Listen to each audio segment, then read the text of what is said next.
Vous êtes une femme en l'an 1830, immobile sous la lumière glaciale d'un matin du Yorkshire.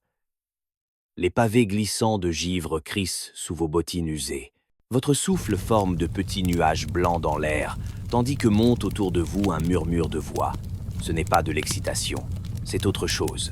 Quelque chose qui noue votre estomac entre terreur et espoir désespéré. Autour de votre cou, vous sentez la morsure d'une corde, un licou, comme ceux qu'on passe aux bêtes. La main calleuse de votre mari en tient l'autre extrémité. Sa voix traverse la place avec l'assurance de celui qui vend une vache de prix.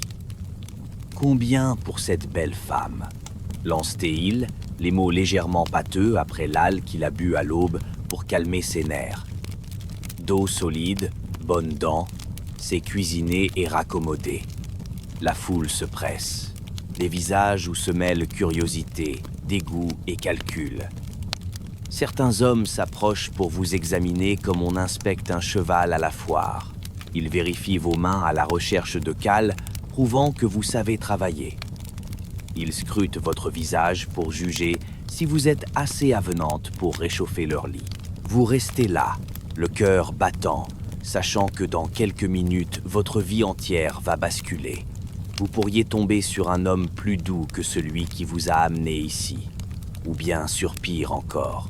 Mais voici ce qui vous terrifie le plus. Ce n'est pas illégal, ce n'est pas un crime d'arrière-cour, un acte de folie désespérée. C'est, dans la logique tordue de votre époque, votre meilleure chance de liberté, votre seule chance de divorce. Si ces histoires oubliées vous captivent, abonnez-vous à Historicus pour découvrir d'autres chapitres sombres que l'histoire a tenté d'effacer. Car aujourd'hui, nous plongeons dans l'une des pratiques les plus déconcertantes de l'Angleterre victorienne. Revenons maintenant à notre récit.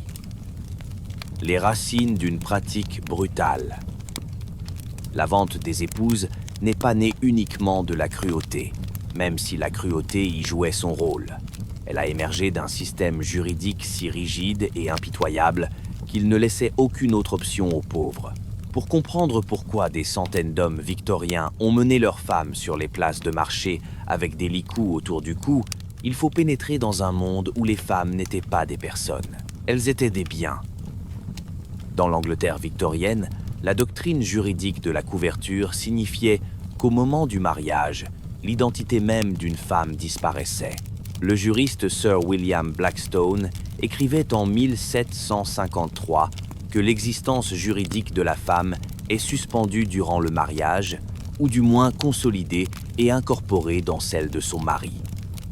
Elle devenait ce que la loi appelait une femme couverte, cachée sous l'identité légale de son époux, comme dissimulée sous une cape d'invisibilité.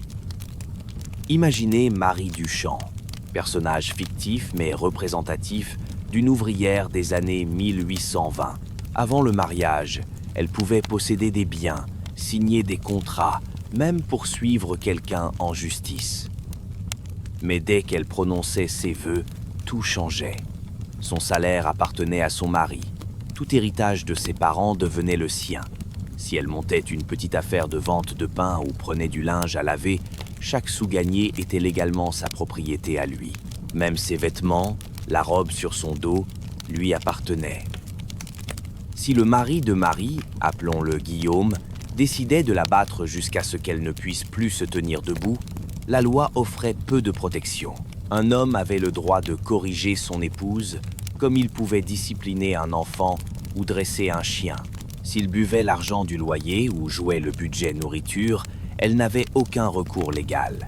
S'il ramenait des maladies des bordels ou refusait de travailler pendant qu'elle prenait du linge à laver jusqu'à ce que ses doigts saignent, la loi considérait cela comme sa prérogative de chef de famille. Mais que se passait-il quand Marie ne pouvait plus le supporter? Quand les corrections de Guillaume lui laissaient des côtes cassées, quand sa boisson signifiait que leurs enfants allaient au lit affamés chaque soir, quand elle rencontrait quelqu'un d'autre, peut être un veuf bienveillant qui la traitait avec respect ou un célibataire offrant une véritable affection. Dans les classes supérieures, il y avait le divorce. Mais il était si coûteux et compliqué qu'il aurait aussi bien pu être réservé à la royauté. Avant 1857, obtenir un divorce nécessitait une loi privée du Parlement, un processus coûtant au moins 1000 livres, l'équivalent d'environ 118 000 livres actuels. Cette somme représentait plus d'argent que la plupart des familles ouvrières ne verraient de toute leur vie. Même après la loi sur les causes matrimoniales de 1857, qui rendit le divorce légèrement plus accessible via les tribunaux, il coûtait encore environ 40 livres, plus que le salaire annuel d'un ouvrier. Pour les pauvres, il n'existait réellement que 5 façons de mettre fin à un mariage. Vous pouviez vous séparer d'un commun accord, bien que cela laisse les deux parties incapables de se remarier légalement. Vous pouviez déserter, simplement disparaître un jour en espérant que votre conjoint ne vous retrouve pas. Vous pouviez tenter d'obtenir une séparation légale par les tribunaux ecclésiastiques pour adultère ou cruauté, mettant la vie en danger. Mais c'était coûteux et n'autorisait pas le remariage. Vous pouviez mourir, ce qui, vu les conditions de vie des classes laborieuses, n'était pas entièrement rare.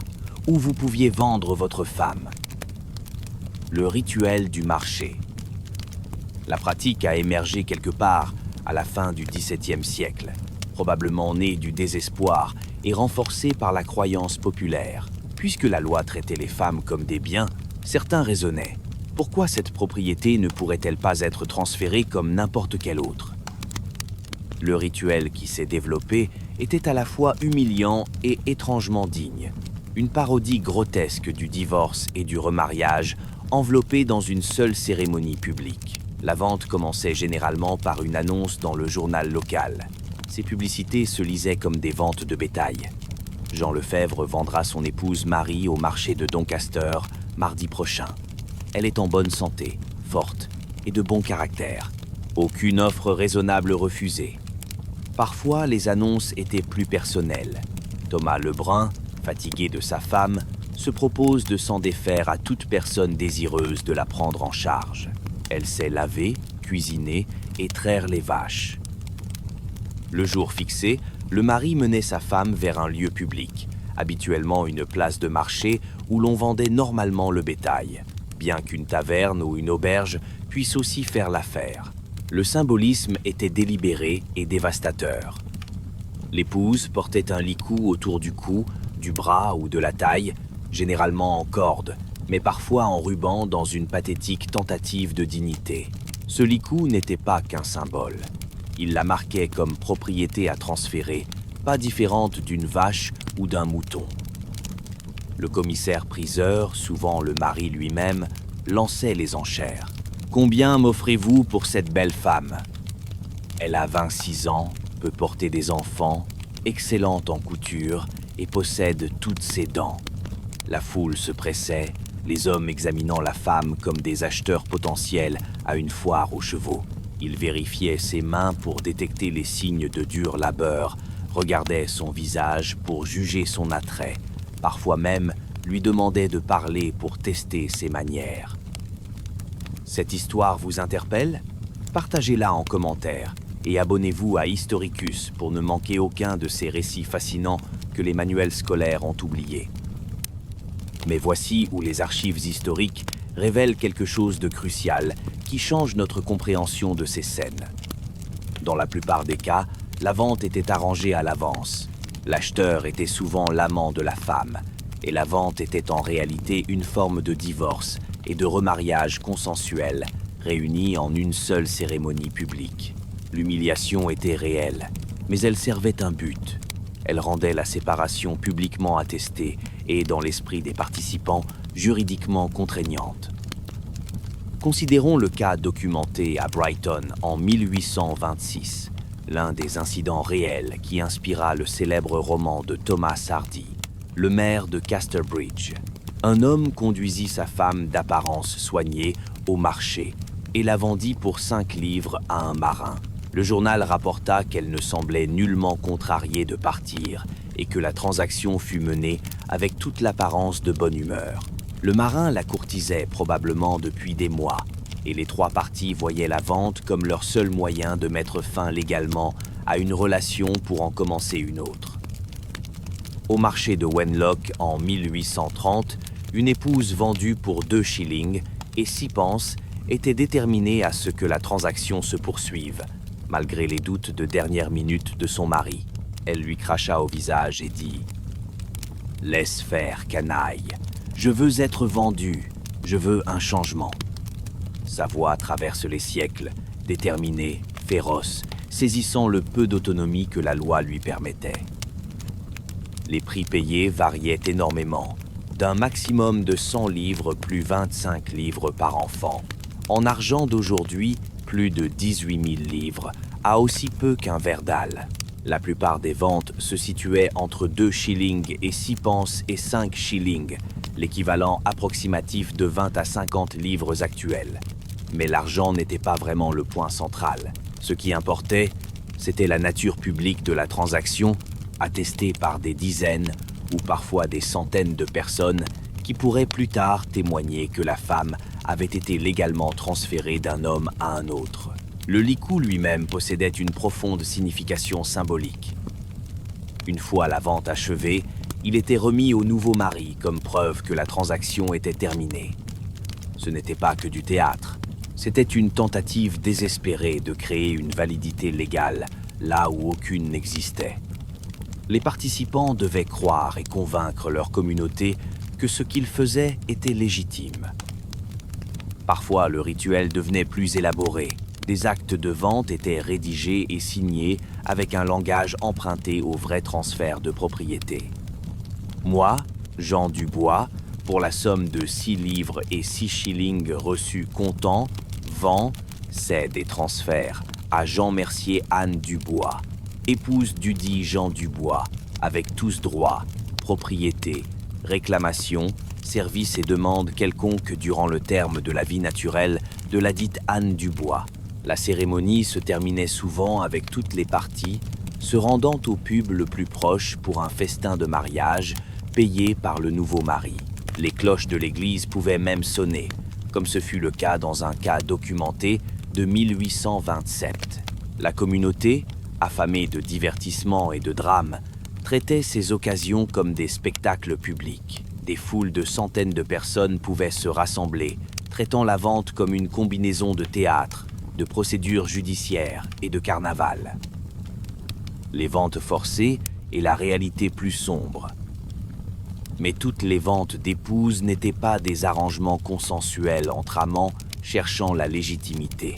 Certaines étaient de véritables enchères, où les femmes se trouvaient mises aux enchères par des inconnus.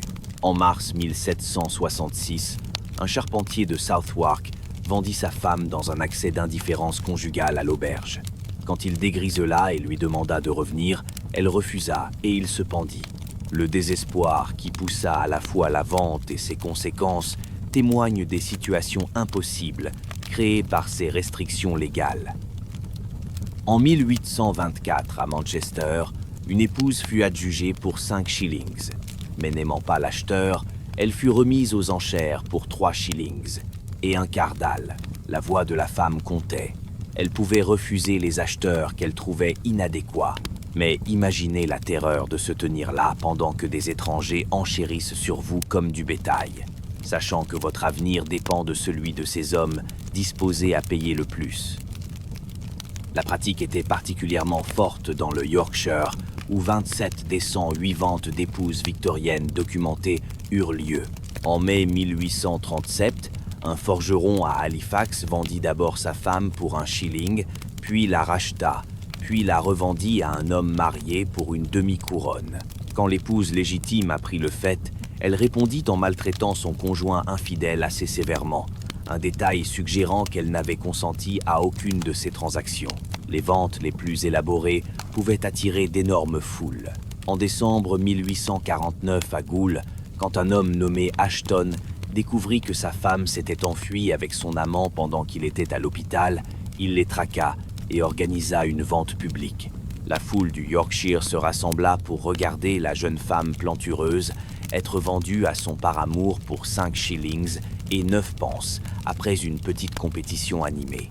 Avant de partir avec son nouveau compagnon, elle fit claquer ses doigts devant son ex-mari et déclara « Tiens, bon à rien, c'est plus que ce que tu vaudrais. » Même les enfants n'étaient pas exempts de ce commerce. Les épouses étaient parfois vendues avec leurs enfants inclus dans le prix, comme des accessoires à l'achat principal.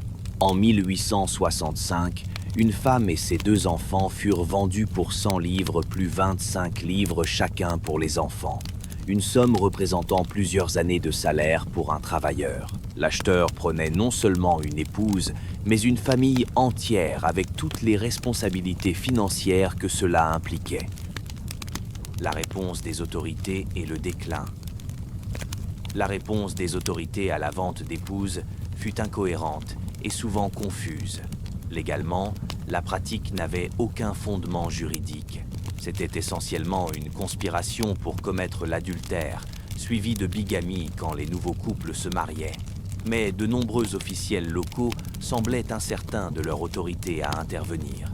En 1819, quand un magistrat tenta d'empêcher une vente à Ashbourne-Derby, il fut assailli et chassé par la foule. Plus tard, il admit son incertitude quant à l'acte de vente lui-même, car il repose sur une coutume préservée par le peuple dont il serait peu être dangereux de les priver par quelque loi à cet effet. Certains officiels locaux encourageaient même la pratique.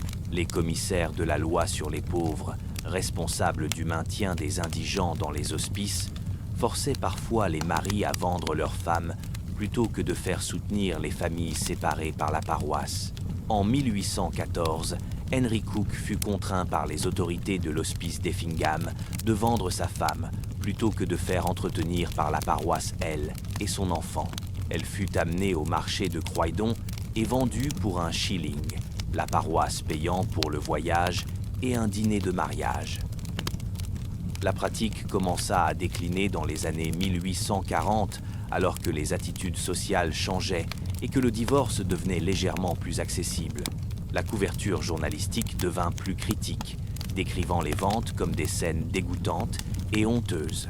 La classe moyenne montante, de plus en plus mal à l'aise avec de tels étalages publics de ce qu'elle percevait comme la barbarie ouvrière, fit pression pour des poursuites. Dans les années 1850, plus de ventes furent menées en privé par acte plutôt que par enchère publique, les participants tentant de maintenir la fiction légale tout en évitant la honte publique.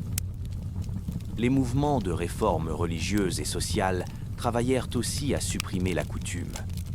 L'Armée du Salut et d'autres groupes évangéliques prêchèrent contre elle, bien qu'ironiquement, en 1889, un membre de l'Armée du Salut vendit sa femme pour un shilling à Hucknall, Nottinghamshire. Même les réformateurs ne pouvaient entièrement échapper aux contraintes pratiques qui faisaient de la vente d'épouses une solution raisonnable à des situations impossibles. La dernière vente d'épouses enregistrée en Angleterre eut lieu en 1913, quand une femme témoignant devant un tribunal de police de Leeds affirma avoir été vendue à l'un des collègues de travail de son mari pour une livre. À ce moment-là, la pratique était une relique maintenue en vie plus par la tradition et le désespoir que par une quelconque croyance en sa légitimité. Un rituel aux multiples visages. L'horreur de la vente d'épouses devient encore plus viscérale quand nous examinons les mécanismes spécifiques de ces enchères.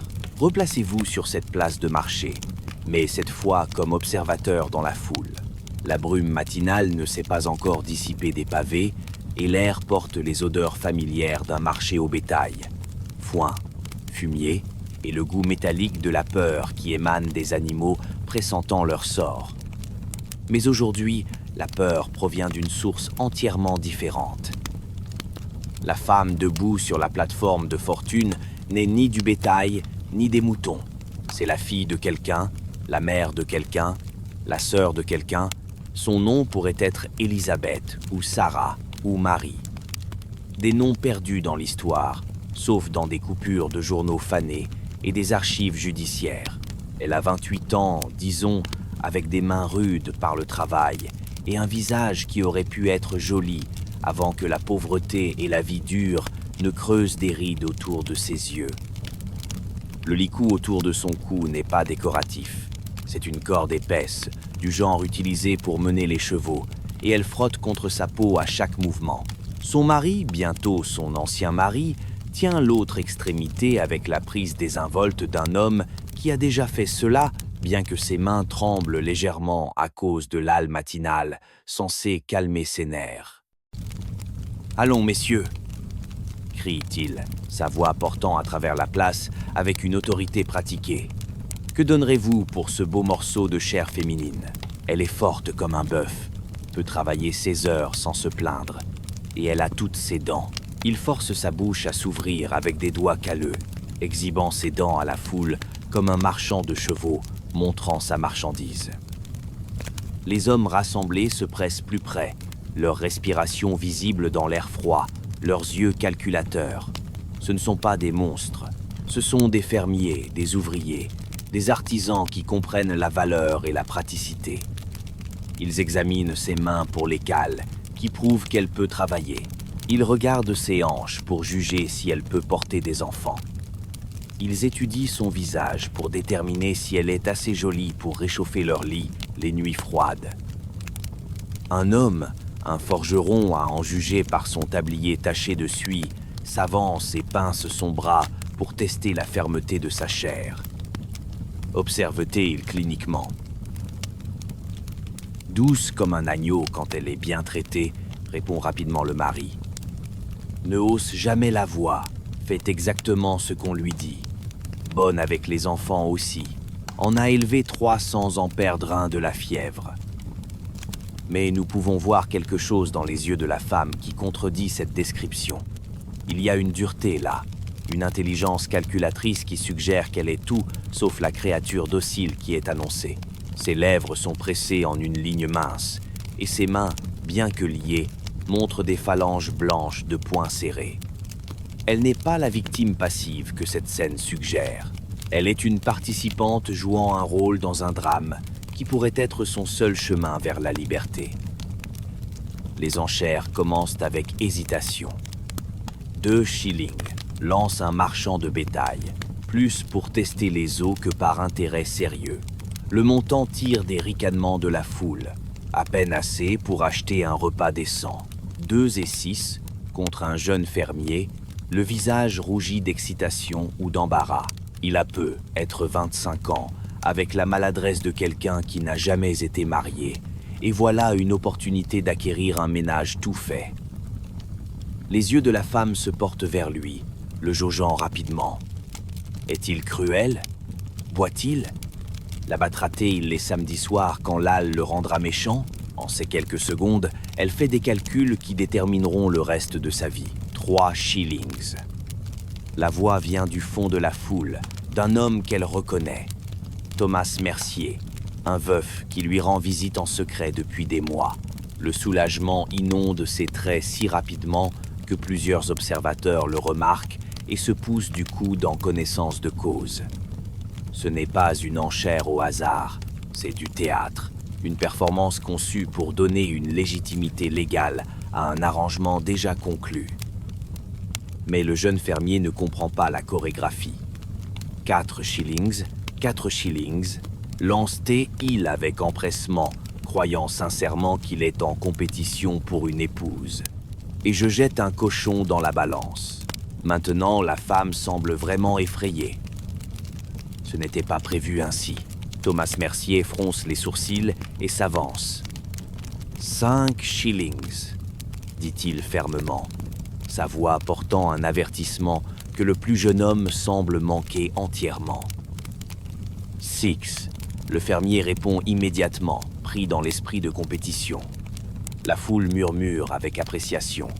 C'est un meilleur divertissement qu'il ne l'avait prévu. La femme tente d'attraper le regard de son mari pour signaler que quelque chose a mal tourné. Mais il compte l'argent dans sa tête, calculant combien d'âles et de guinées 6 shillings achèteront. Pour la première fois, une vraie terreur traverse son visage. Elle pourrait finir avec un étranger, quelqu'un qui pourrait être plus cruel que le mari qu'elle tente de fuir. 7 shillings, dit Thomas Mercier, les dents serrées. C'est plus d'argent qu'il n'en a, mais il peut voir la détresse de la femme. Le jeune fermier hésite, tâtant ses poches. 7 shillings plus un cochon représente un investissement significatif. Il regarde à nouveau la femme, l'étudiant vraiment pour la première fois. Et quelque chose dans son expression pénètre finalement ses fantasmes romantiques. Elle ne le regarde pas avec gratitude ou même acceptation résignée. Elle le regarde avec le genre de peur habituellement réservé aux chiens enragés. « 7 shillings et 6 pence, dit-il, mais sa voix manque maintenant de conviction. Le commissaire-priseur, le mari, sent le changement d'humeur. Il est assez ivre pour être cupide, mais pas assez pour manquer la tension dangereuse qui monte dans la foule. La vente d'épouses dépend de l'acceptation communautaire, et les foules peuvent devenir hostiles quand elles sentent que quelque chose ne va pas. Une fois pour 7 et 6, lance-t-il rapidement, espérant terminer l'enchère avant qu'elle ne spirale hors de contrôle. 8 shillings, dit Thomas Mercier désespérément, bien que tout le monde puisse voir qu'il n'a pas ce genre d'argent. Le moment s'étire comme un souffle retenu. La femme se tient figée entre sa misère actuelle et un avenir inconnu, tandis que deux hommes enchérissent pour le droit de la posséder aussi complètement qu'ils pourraient posséder un cheval ou une table. La foule regarde avec la fascination de gens assistant à quelque chose qui est simultanément divertissant et profondément troublant. Puis quelque chose d'inattendu se produit. La femme parle. « Je choisis Thomas Mercier », dit-elle clairement, sa voix portant à travers la place soudainement silencieuse. « J'irai avec lui volontairement, mais je ne serai pas vendu à un étranger comme un sac de grains. » La foule éclate en murmures et arguments. Ce n'est pas ainsi que la vente d'épouses est censée fonctionner. La femme n'a pas le droit de choisir. C'est tout le but du format d'enchère. Mais il y a quelque chose dans sa voix, une dignité qui commande le respect même dans cette situation dégradante, qui fait hocher la tête à plusieurs hommes avec approbation. « La fille a parlé », crie un vieil homme du bord de la foule. « Qu'elle aille à qui elle veut.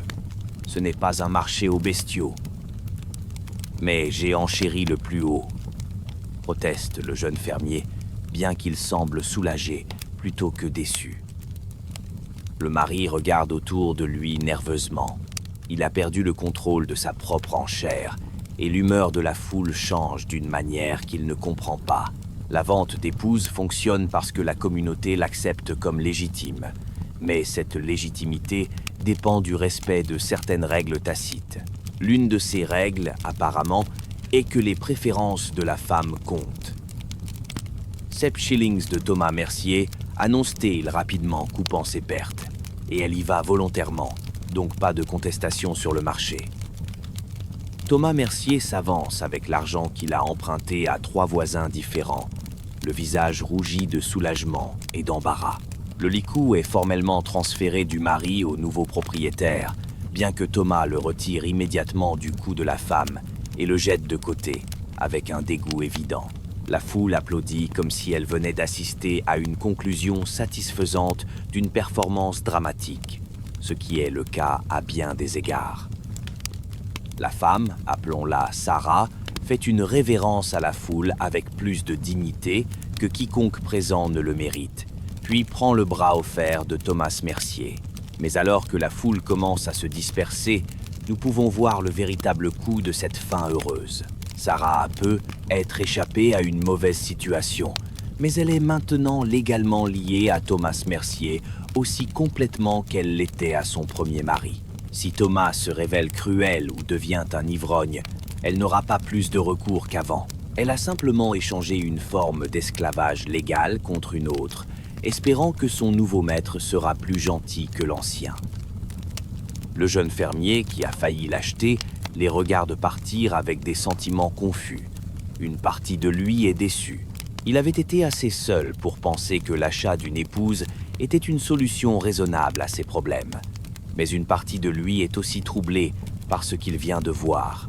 Il n'avait jamais vraiment pensé à ce que cela signifierait de posséder un autre être humain, d'avoir quelqu'un lié à lui non par amour ou même bénéfice mutuel, mais par une fiction légale qui la réduisait à une propriété. Le mari, l'ancien mari de Sarah, empoche ses 7 shillings et se dirige vers la taverne la plus proche, calculant déjà combien de verres il peut se permettre. il ressent un mélange de soulagement et de perte qu'il ne comprend pas tout à fait.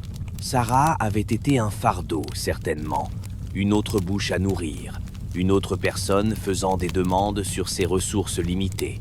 Mais elle avait aussi été la seule personne au monde qui se souciait de savoir s'il vivait ou mourait, même si ce souci était mêlé de peur et de ressentiment. Les cases documentées. Cette scène particulière est fictive, mais elle est construite à partir de dizaines de cas documentés qui suivent des schémas remarquablement similaires. La réalité de la vente d'épouses était à la fois plus complexe et plus déchirante que le simple récit d'hommes se débarrassant de femmes indésirables ne le suggère.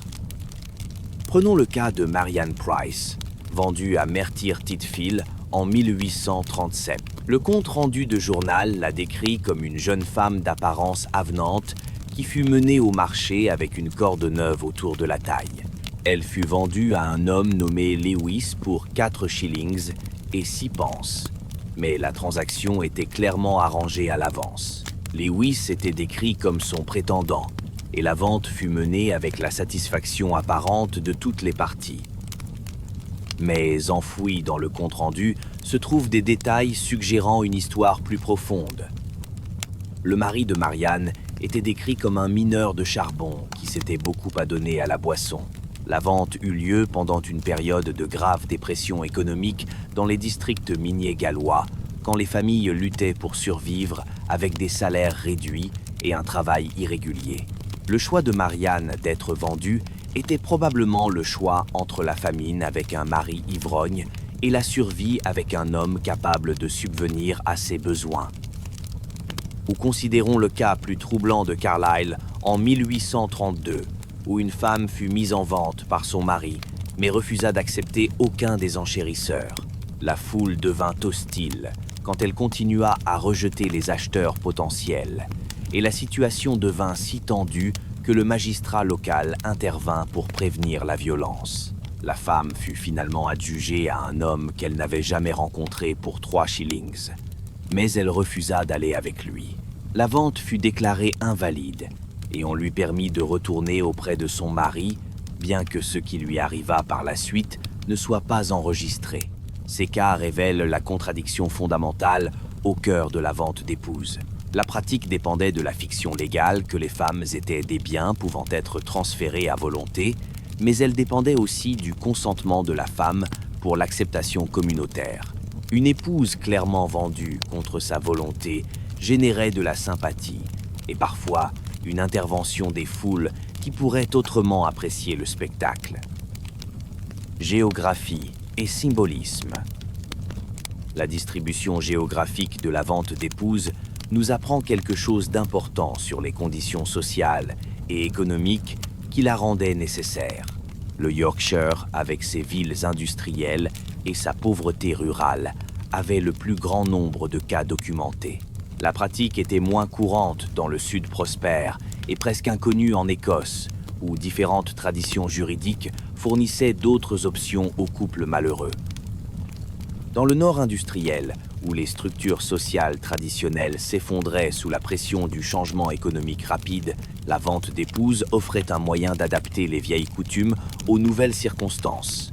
Le travail en usine signifiait que les familles n'étaient plus des unités économiques travaillant ensemble dans les fermes. Maris et femmes pouvaient travailler dans différentes industries, avoir des horaires différents et développer des réseaux sociaux séparés.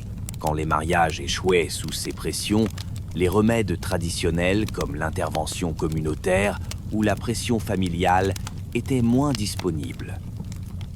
Le symbolisme du licou révèle les liens profonds entre la vente d'épouses et le commerce du bétail. Mais il servait aussi un but légal pratique. La common law anglaise reconnaissait plusieurs façons de transférer la propriété et la manipulation physique des biens appelée livraison de saisine était l'une des méthodes les plus anciennes et respectées. En utilisant un licou et en menant la vente dans un marché, les participants invoquaient des traditions juridiques remontant à l'époque médiévale. Le licou servait aussi un but psychologique pour les vendeurs et les acheteurs. Pour les maris, il rendait explicite ce que la loi impliquait déjà, que leurs femmes étaient des biens à disposer à volonté. Pour les acheteurs, ils symbolisaient leurs nouveaux droits et responsabilités. Pour les femmes elles-mêmes, le moment où le licou était retiré marquait souvent leur transition psychologique d'un foyer à un autre. Certaines des ventes d'épouses les plus élaborées impliquaient de multiples transferts de la même femme. À Sheffield, en 1842, une femme fut vendue 3 fois en un jour, alors que différents hommes enchérissaient pour elle, puis changeaient d'avis.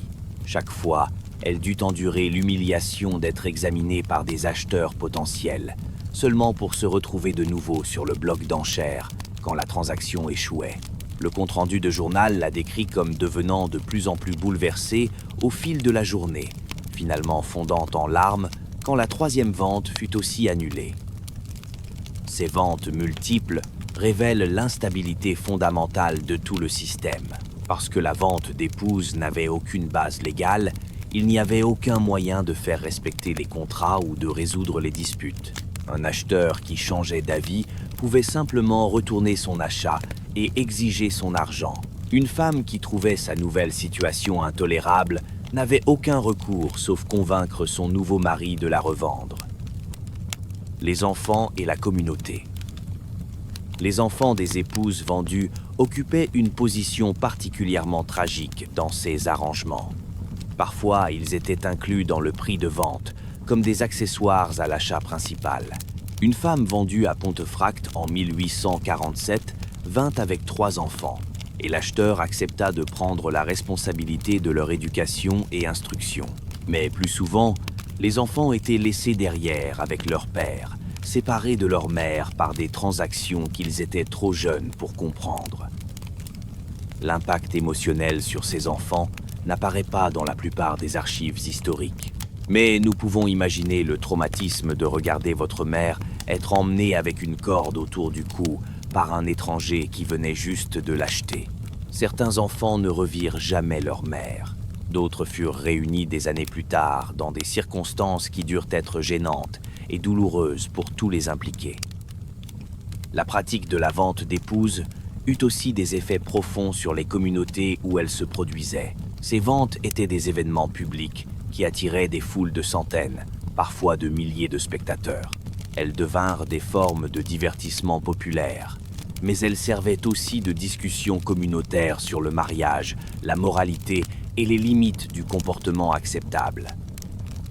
Les foules qui se rassemblaient pour les ventes d'épouses n'étaient pas des observateurs passifs. Elles étaient des participants actifs dans une forme de justice sommaire. Elles pouvaient approuver ou désapprouver des ventes particulières, intervenir quand elles sentaient qu'une femme était traitée injustement et utiliser leur voix collective pour faire respecter les normes communautaires. Un mari qui tentait de vendre sa femme à quelqu'un que la communauté considérait inadéquat pouvait voir son enchère perturbée par des spectateurs hostiles. Ces interventions communautaires révèlent que la vente d'épouses n'était pas simplement une affaire de choix individuel ou de désespoir. Elle était ancrée dans des réseaux sociaux complexes et des économies morales. La pratique ne pouvait fonctionner que quand elle avait le soutien de la communauté, et ce soutien était conditionnel au respect de certaines règles tacites sur l'équité, le consentement et la respectabilité. Le déclin et les transformations sociales. Le déclin du statut social de la vente d'épouses au milieu du XIXe siècle reflétait des changements plus larges dans la société britannique. La classe moyenne grandissante, avec son insistance sur l'intimité domestique et la respectabilité morale, était de plus en plus mal à l'aise avec les étalages publics de rupture matrimoniale ouvrière. Les journaux commencèrent à décrire les ventes d'épouses comme des exhibitions dégoûtantes et des spectacles brutaux, un langage qui reflétait les anxiétés de classe d'une époque où le capitalisme industriel créait des distinctions nettes entre comportements respectables et non respectables. Les mouvements de réveil religieux jouèrent aussi un rôle dans la suppression de la pratique. Le christianisme évangélique, avec son insistance sur la sainteté du mariage et la réforme morale des classes laborieuses, voyait la vente d'épouses comme une preuve de corruption spirituelle devant être éliminée. Les prédicateurs méthodistes et baptistes condamnaient régulièrement la pratique de leur chair, bien que leur succès à changer les comportements fût limité. La réponse du système juridique à la vente d'épouses évolua lentement et de manière incohérente. Avant 1850, les poursuites étaient rares et les peines légères, généralement quelques jours de prison ou une petite amende. Mais alors que les attitudes sociales se durcissaient contre la pratique, les tribunaux commencèrent à imposer des sentences plus dures. Dans les années 1860, les hommes condamnés pour vente de leurs femmes pouvaient faire face à 6 mois de prison, et les acheteurs pouvaient être accusés de conspiration pour commettre l'adultère. Cependant, prouver qu'une vente d'épouse avait réellement eu lieu était souvent difficile. Les participants avaient de fortes incitations à nier que de l'argent avait changé de main, ou à prétendre que la cérémonie était simplement une plaisanterie ou une performance théâtrale. Les jurés, souvent issus de communautés ouvrières où la vente d'épouses était encore comprise, sinon approuvée, étaient parfois réticents à condamner des gens pour ce qu'ils voyaient comme des tentatives de résoudre des problèmes impossibles. L'émergence du divertissement music hall au milieu du XIXe siècle donna à la vente d'épouses une nouvelle vie culturelle, même alors que la pratique elle-même déclinait.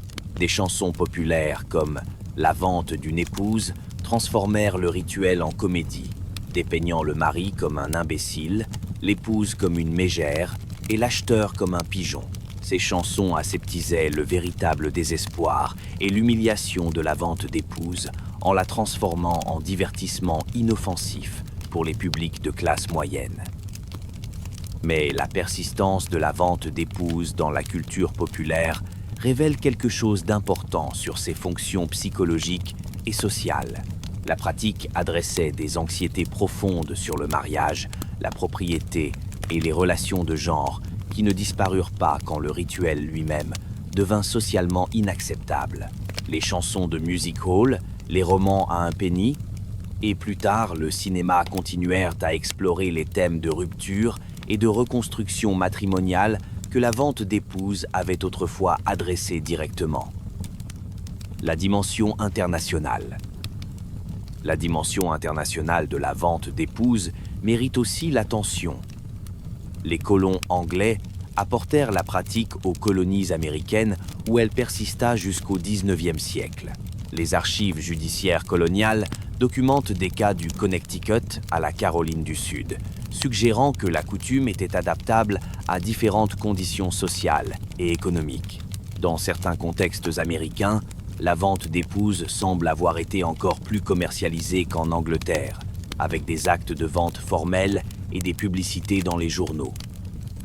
Les Français étaient particulièrement fascinés par la vente d'épouses anglaises, la voyant comme une preuve de la barbarie et de la corruption morale britannique. Les journaux français rapportaient régulièrement les ventes d'épouses anglaises, exagérant souvent les détails pour l'effet dramatique. Les caricatures politiques montraient John Bull menant sa femme au marché comme une vache, utilisant la pratique comme symbole de la brutalité et du commercialisme anglais. Cette attention internationale était profondément embarrassante pour les élites anglaises qui tentaient de positionner la Grande-Bretagne comme leader de la civilisation et du progrès moral européen. L'idée que les Anglais vendaient routinièrement leurs femmes comme du bétail contredisait l'idéologie victorienne émergente de la respectabilité domestique et de la vertu féminine. Les officiels du gouvernement commencèrent à faire pression sur les magistrats locaux pour sévir plus vigoureusement contre la pratique. Le rôle de l'alcool dans la vente d'épouses ne peut être négligé. Beaucoup de ventes commençaient dans les tavernes, alimentées par la boisson et la camaraderie masculine qui faisaient paraître acceptable ou même amusante la dégradation des femmes. Le rituel se terminait souvent avec toutes les parties buvant ensemble pour célébrer la transaction, une pratique qui aidait à normaliser ce qui aurait pu autrement sembler choquant ou cruel. Mais l'alcool fournissait aussi une excuse commode pour les hommes qui regrettaient plus tard leurs actions. Plusieurs cas documentés impliquent des maris qui vendirent leurs femmes en état d'ivresse, puis tentèrent de les récupérer une fois dégriselées. Le système juridique refusait généralement de reconnaître ces regrets post-vente, traitant la vente d'épouses comme un contrat contraignant indépendamment de l'état mental du vendeur. Les dimensions économiques. Les dimensions économiques de la vente d'épouses deviennent plus claires quand nous l'examinons aux côtés d'autres formes de stratégies de survie ouvrière. Dans des communautés où le chômage était chronique et les salaires à peine suffisants pour survivre, le mariage était souvent une nécessité économique plutôt qu'un choix romantique. Les femmes avaient besoin de protection et de soutien masculin. Les hommes avaient besoin de travail domestique et de soins aux enfants. Quand ces partenariats économiques échouaient, la vente d'épouses fournissait un moyen de réorganiser les ressources et les responsabilités. Les prix payés pour les épouses reflétaient ces calculs économiques. Les femmes décrites comme bonnes travailleuses, qualifiées dans des métiers précieux comme le filage ou le brassage, obtenaient des prix plus élevés que celles dont le travail était moins précieux. L'âge, la santé et la capacité de procréer affectaient tous la valeur marchande. Les marchandages qui entouraient ces ventes révèlent que les participants comprenaient exactement ce qu'ils achetaient et vendaient. Pas seulement une femme, mais son travail, sa fertilité et ses compétences domestiques. Les documents qui survivent des ventes d'épouses contiennent souvent des détails révélateurs sur la vie et les valeurs ouvrières. Les comptes rendus de journaux décrivent les vêtements des femmes, leur apparence physique, leurs compétences et tempérament. Ils enregistrent les mots prononcés durant les ventes, préservant des fragments de discours et d'attitudes ouvrières qui apparaissent rarement dans d'autres sources historiques. Ces documents révèlent aussi l'étiquette élaborée qui entourait la vente d'épouses. Il y avait des façons appropriées de mener une vente, des lieux et moments acceptables, des formes de paiement appropriées. Violer ces coutumes pouvait résulter en désapprobation communautaire ou même en violence. La pratique pouvait être dégradante, mais elle n'était pas chaotique. Elle suivait des règles que les participants comprenaient et respectaient généralement. Le déclin de la vente d'épouses après 1850 n'était pas simplement le résultat de pression légale ou de désapprobation sociale. Les changements économiques rendaient la pratique moins nécessaire et moins pratique.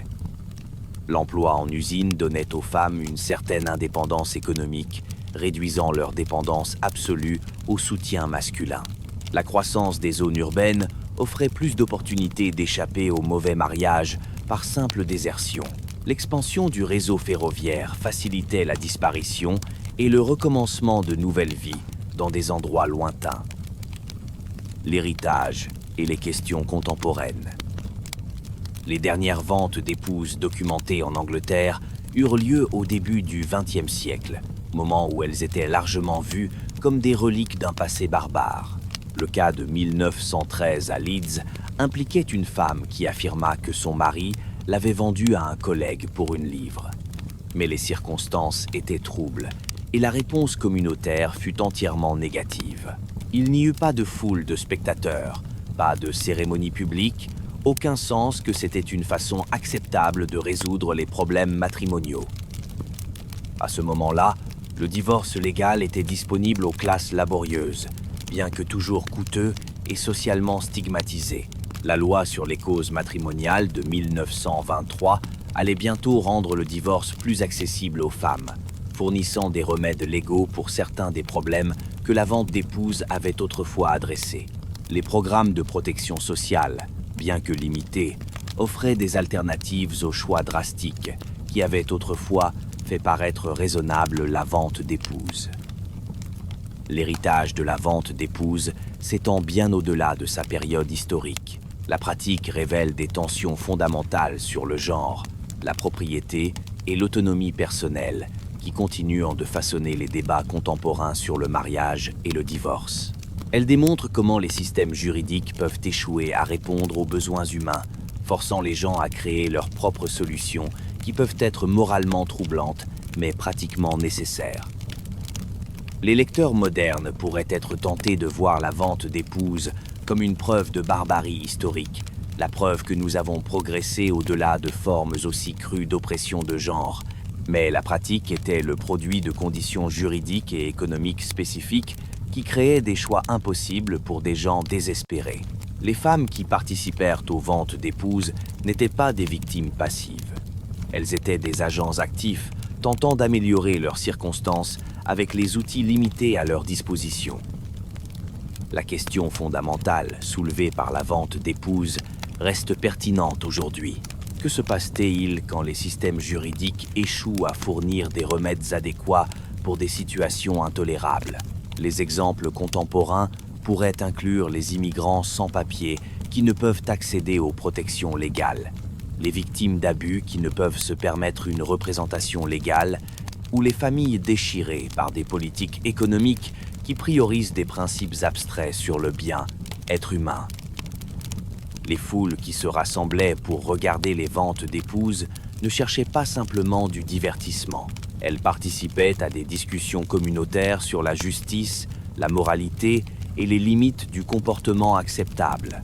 Dans notre société plus privatisée, nous avons perdu certains des mécanismes qui permettaient aux communautés d'intervenir dans les tragédies individuelles, mais nous n'avons pas éliminé les tragédies elles-mêmes.